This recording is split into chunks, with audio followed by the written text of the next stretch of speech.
This is what it boils down to. Today, the 5th of November, America will decide between Kamala Harris, the incumbent vice president on the Democratic ticket, and Donald Trump, the former president, on the Republican ticket. And the choices could not be more stark. The messaging in the final 24 hours leading up to Election Day could not be more stark. Kamala Harris is talking about a message of optimism, a message of moving forward and turning the page on what has been a tumultuous Trump era. Trump, on the other hand, has said that everything that's wrong with America, and mind you, a large number of people in this country find that the country is on the wrong track, that is because of the Biden-Harris administration, whether it's on economy, whether it's on immigration, whether it's on the two wars that are going on right now. Trump is squarely laying the blame at the White House, where we're reporting from, saying that the Biden-Harris administration is squarely responsible for the mess that America and the rest of the world finds itself in.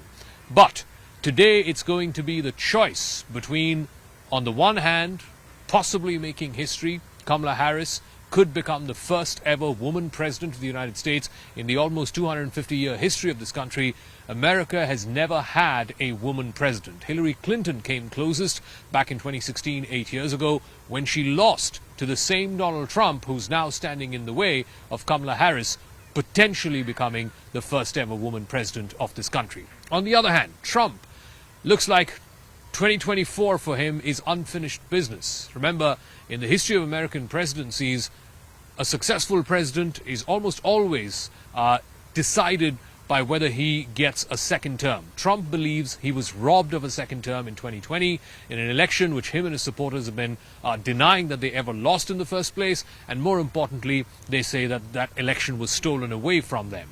So this is a chance at redemption for Trump, his MAGA base, and of course, a lot of non-Trump aficionados or non-Trump lovers who are also backing him this time around. In fact, we've been in Washington for the last couple of days, and people that we normally speak to 4 years ago or 8 years ago who were reluctant to say that they were supporting Trump, this time around are quite openly saying that they would prefer to back Trump. Now, what's working for him is the message that he's a strong man and that when he was in office, the economy was doing better. At least average Americans were feeling that their economic plight was better than what it is right now. So he's running on that record. He's also running on what he calls the misgovernance of the Biden-Harris administration. But let's be very clear. This race is going to go down to the wire. It's going to boil down to about half a dozen swing states, 3 in the north, about 4 in the south. That's Michigan, Wisconsin, Pennsylvania in the north, which is a must-win for Kamala Harris. There is no path for her to 270 without winning these 3 states. On the other hand, Trump is looking strong in the southern Sun Belt states, Georgia, Nevada, Arizona, North Carolina. He won only 1 out of those 4 last time around in 2020. This time, he's leading in almost all of them. One significant thing that we should pay attention to is the turnout. Already 75 million Americans have voted early, either through mail-in ballots or through early in-person voting. That's almost half of the total turnout of 2020. The question is, how many more will turn out today on Election Day? It's about which of the two bases are more enthused and find it more attractive to come out and feel more aggrieved or feel more passionately about putting their candidate in the White House. The question really is, who has the edge going into these battleground states? The Harris campaign feels there is one issue that is resonating statewide, and that is the issue of abortion. And they're looking at the early voting data, which seems to suggest that college-educated white women, particularly older white women, are voting for Harris in numbers they thought was not possible up until a few weeks ago.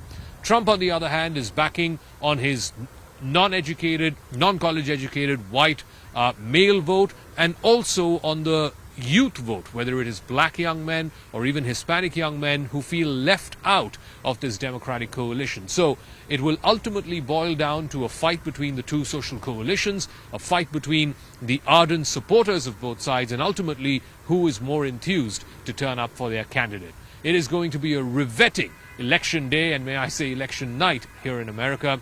And join me, Zakir Jacob, and my video journalist Chintan Puri, who will be here through the day today and through the next few days to get you the very latest in the race for the White House.